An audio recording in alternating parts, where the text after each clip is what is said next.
Well, we were told by everyone that had done it that this would be the hardest thing we'd ever done in our marriage, and that's absolutely the case.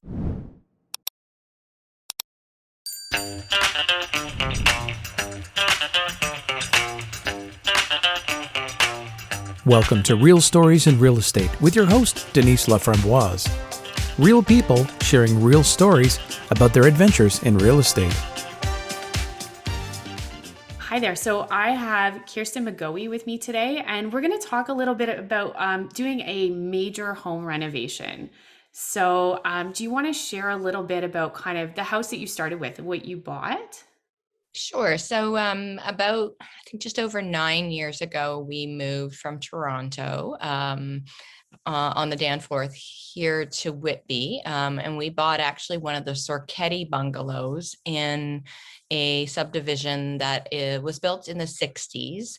It's not too far from Fairview Lodge. Most people will recognize that because there was that big fire while we were actually living here. And we bought it, I think it was about 820 square feet. And we bought it with the idea of doing a construction mortgage on it to add, because it only had 2 bedrooms on the main level, a bathroom, living room, and kitchen. And we have 3 children. That wasn't going to be enough space for us, but we knew what we wanted to do. So when we purchased it, that was our intention. And did you do a lot of research about that? Like, did people did you know what you were getting into in terms of construction financing? So in terms of construction financing, it's pretty much just what you do when you live in North Toronto or on the Danforth. It's very commonplace there.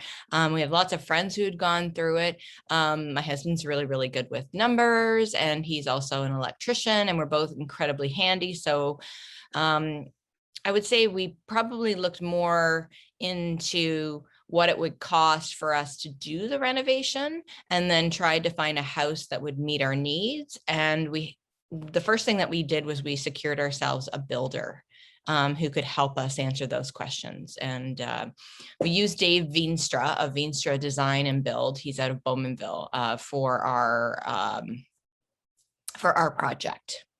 Awesome. And what was so exciting about this? I think for me, because I always wanted to be an architect, but I don't have the mathematical skills to support that life goal, was being able to go into a home, envision what I wanted to do, lay it all out, and then have them build it for us. So we customized the majority of the home to suit our needs. And we built in the method of the not so big house, which is a big thing by Sarah Suzanka, an architect in the States. The idea of not having a house that was too large and using all the spaces. So it was really nice to be able to realize that. But the key for us was having a good builder, and the builder saying to me, "Oh, you've given me enough information. You don't even need an architect. Like, I'm good." And you know what, I do love that about your house, because a lot of people's homes, like myself included, it's like, I know someday when the kids leave, this is going to be too much house for us, right? Like, I love that your home is built in such a way that you can stay there for a long, long time. Yes, I always joke that they're going to wheel me out, but I don't think that's exactly going to happen because my husband really wants to travel at some point. We'll see what happens. They were going to say they were going to wheel you across the street to the lodge. Probably more like Durham Christian Homes, but yes.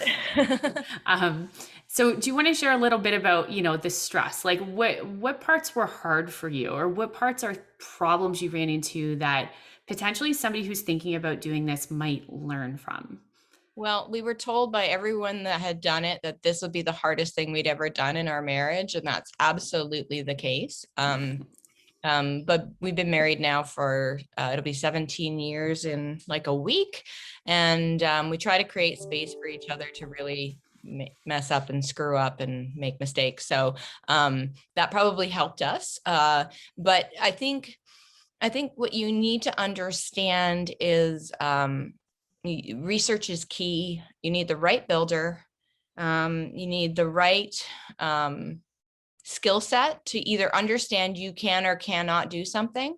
So in our case, thank goodness we were handy, because you'll see in our story later that came in handy, and to choose the right bank Yeah, and that's where we come in, right? Like there's and lots of mortgage lenders. consultant. That's, Yeah. yeah, Lots of lenders offer this. They don't all offer it well, right? And that's where having, somebody who has the experience and knows about the financing aspect is going to be key. yeah, Because I do think that a lot of people falsely think, well, somebody will give me money for this, and don't realize that when you're structurally changing a home, there's a lot of risk there on behalf of the lender, right? There's a lot of risk that you might not finish the project. And then yes. what are they left with, right? So they are treated a lot higher risk than a regular mortgage. It's not as simple. And yeah, as you said, it's a bit painful. Yeah, and there's some lessons that we'll talk about in as we chat, that we learned that we didn't know going in, that would have probably changed the way we did things and the order we did things. That perhaps at the time, just to be absolutely clear, Denise had nothing to do with this process. Our mortgage consultant did not do a good job. And there were several reasons for that. I don't know if you want me to get into that now or later, but Yeah, I mean, I really think in terms of that, all I will really say about that stuff is that every one of these situations is different, right? Every construction financing situation is different, and it is different depending on the type of lender, the type of build, who you're using to build, what's existing, are we starting from scratch? All of these things matter. These programs are changing all the time for all different lenders, and really it's just key to have somebody who knows how to navigate it. But I 100% agree with you that, like, I will never tell anybody, oh, this construction financing is going to be easy. It's yeah, not. It's going to be painful. You're going to need money for something, and they're going to need to do an inspection and see that you need to be 24% complete, and you're only 23% complete by their standards, and just nonsense. It's not super fun. no, the first mistake I think that we had with our process was that we were not advised to have the appraisal done on the existing home before we gutted the basement. Yeah. Um, and so what we had effectively done was taken out value out of the home, which reduced the overall construction mortgage amount we got. Luckily, we had David on our side, and he worked with us and the bank to get things done in a timely manner. But we actually had a time period imposed upon us in which we had to have the work done. And because our advice was not good, we had to complete some of the work ourselves. So we actually had to work with our builder to get him to build up the addition to the studs. And then my husband, for 2 months, built the floors and the walls and everything else, because we lost value in the home by not getting the right advice. So hiring the right person at the beginning is so essential. Having a builder who could do and facilitate that, and then being married to somebody, man or woman, doesn't matter to me, that could finish that. And then I slept in one room with 3 children for 2 months Yeah. while we finished the rest of our renovation, because it wasn't done when it was supposed to be done. So because we had to take on that portion. So yeah, there were definitely some lessons that we learned, but definitely having your appraisal done right away at the start would be my first big piece of advice. Yeah. Huge. Yeah. And I mean, asking these questions ahead, what if this happens? What if that happens? I mean, what if you had been working with a builder that said, no, we won't warranty or continue working with you if you start touching stuff in there, like, Yep. like you have such potential for so many things to go in weird directions, Yeah. right? Um, Being married to an electrician maybe helped a bit. That and there was a relationship with the builder through my church. So, I think we got very, very lucky in that respect. The other thing was, and this is a thing I've dealt with Denise and her company in our last mortgage, is having somebody who gives you your full attention. So our mortgage consultant actually was a roving mortgage consultant through one of the big box banks. Yeah. That's what I call them, the big box banks, and never had their full attention on us. And that was a real problem. My husband's incredibly good with numbers, process, all of that stuff. And he would write everything down and have conversations with her, and she would be in her car and Yeah. unable to access our file. So that was a problem. So just making sure that you pick the right person to help you walk through the process at every single juncture is so key, because I remember she forgot to tell us that we had to cancel our existing mortgage, pay a penalty on that. And then we would open up the construction mortgage. So that was another, at the time, I think close to $8,000 to $10,000 hit that we weren't expecting, which we actually argued and got back from said institution. Oh, good for you. Yeah. There are so many people who are blindsided by penalties, and Yeah. rarely does anybody ever get it back. Yeah. Although in this case, you're doing very expensive construction financing with them, like they're Mhm. making their money.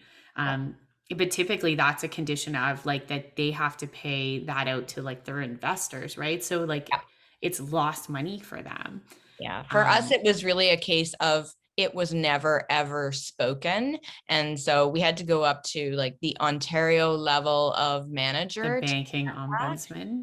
Yeah, I probably had to. I've been there. That's how, I they don't think, no, I don't think it was an ombudsman. It was somebody within the company, but it was literally, I was not going to let it go because my husband said, no, we're not letting this go, because we operated in good faith. yeah. And it's really hard. Like I there's so much to know and so much to plan for and so much what if that yes, you do need the right people at every step of the way. Otherwise, there's going to be things that come up that are just going to be hard to solve, right? Yeah. And Um, had we done the appraisal at the right time, we would have had probably plenty of the ability to absorb that penalty, had we known it existed. And since we had a construction mortgage with them and then we went right back to them with our mortgage, we were forced to, due to all the craziness. Um, it was a learning experience for us, that we need to kind of know the whole picture, yeah. from start to finish, from all the professionals. So, lesson learned. We have a beautiful home now. There's still things we're still Yeah, finishing. yeah. So let's talk about the positive. So what's the positive? I mean, you have your dream home. It's super organized, which is amazing. Like to have everything where it's supposed to be planned out on purpose is incredible to me. Yeah, we're very lucky. We have a large open space. We got the kitchen that we always wanted, and I wanted it to last 10 years, and we're almost on 10 years now, and it's still in incredibly good shape. I'd say it needs one swap, and that's maybe a new backsplash. That might be just I just a did one. vanity or I can a come help you do that. I think I know how to do that one, but I'm not necessarily sure I have the time at the moment. That's always, that you have the money, but not the time, or the time and money. We have a basement that we didn't fully finish. One half became my photography studio, and the other half has now become an extra bedroom for one of our teenagers, and will become sort of an extra space for us to work out and watch TV and play video games. So that's on the docket. We would have had that done if there wasn't this thing called COVID-19 and a global pandemic. Yeah. But it's been really good for the teenager, because as you know, teenagers need quiet and dark and solitude. So that's his little fortress of solitude. And in general, it has now become the place where everyone gathers as my family downsizes, parents are moving, aunts and uncles come here now for family reunions. We have and a nice above ground pool that we put in from Taunton Pools, maybe, I don't know, 5 years ago, that's got us through the pandemic, and we have great neighbors. Yeah, that's awesome. So in addition to sharing this, can you also share a little bit about your amazing business? Can you tell people what you do? Sure. So I'm a photographer. I have been doing that for just over 8.5 years. I've worked with Denise several times, and in terms of my photography business, I am both a commercial and a retail photographer. So commercial is more the business side of things. I do ad campaigns for people like the region of Durham and the town of Whitby. I also do the retail side of photography. Mainly this year, I've done a lot of graduate work because graduates really got the the worst of the COVID in terms of not getting that experience of having a nice photo. And that was kind of a positive in that we got to do stuff outdoors and do stuff that was really fun. And I also do family photography. My last gig was Beer Festival, which was the why I'm probably sounding a little bit hoarse, because I think I just got my voice back from yelling over top of all the bands while we were photographing and capturing all of the people enjoying the festival in downtown Whitby. So that's what I do for a living. My business is called Trinity Design Photography, and you can find me at trinitydesign.ca, and you can connect with me through that website on the connect form. Yeah, and check out her photos. Like, I love that you seem to really capture who people are, right? It's not always the perfect posed picture. It looks like the person, right? Yeah. Like, we have all had photos taken where you're like, oh, is that me? Like, it just doesn't look like me. And I feel like all of the pictures you take of me or our team or my family, like, they always look like us. Yeah, what's really important to me is working, especially on the commercial side, with a brand and creating images that, I mean, it's a given that they're technically good, but that they match what your brand is trying to say. And so my work doesn't always look the same because I'm working with different brands, trying to figure out what they need. But I do have a tendency to put a lot of emotion and color into my images. I'm not one of those like everything is white and soft and airy type photographers.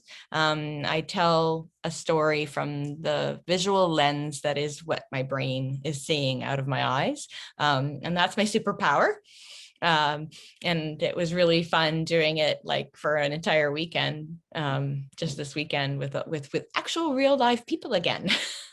So awesome. Yeah, it's interesting to see stuff like that come back. Well, so I thank you so much for joining me today and sharing your experience. And I have no doubt that it's going to help somebody just maybe ask some more questions or think about what else could happen or what they need to know before they might embark on a situation like this. Because yeah, construction financing is a different beast than regular financing, and it's important that you know it up front. And I think you sharing how important it is to work with the right people and have the right builder and stuff is really key as well.